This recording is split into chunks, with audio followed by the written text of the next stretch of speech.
আর এই ভিডিওটা আমি বারবার দেখছি, দেখার পরে আমি আপনাদের কাছে না তুলে ধরিয়া পারছি না।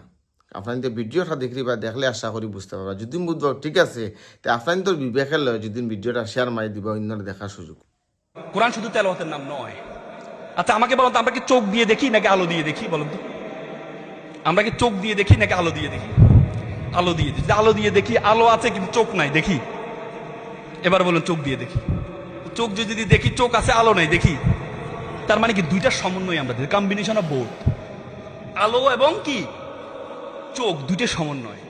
তেমনি কোরআন শব্দ এবং অর্থ দুইটার নাম। কোরআন শুধুমাত্র তেলাওয়াতের নাম নয়।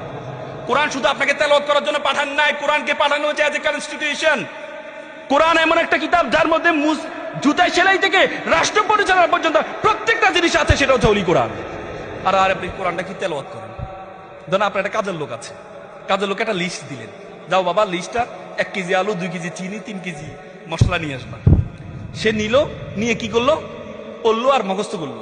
একটু পরে আপনি তারা বললেন বাবা নিয়ে আসো, স্যার আমি তো মুখস্থ করে ফেলেছি। আপনি খুশি হবেন? আপনি কি বলবেন? বেটা তোকে আমি মুখস্থ করতে বলছি, তোকে আমি বলছি ঠিক আছে তুই পড়, বুঝ, মুখস্থ করলে কর, কিন্তু তারপর কি করতে হবে? কার্যকর করে দিয়ে আসতে হবে। আর তুই না নিয়ে এসে শুধু মুখস্থ করছস, তোর তো আমি এই জন্য পাঠাইনি। আপনি চাকরি রাখবেন?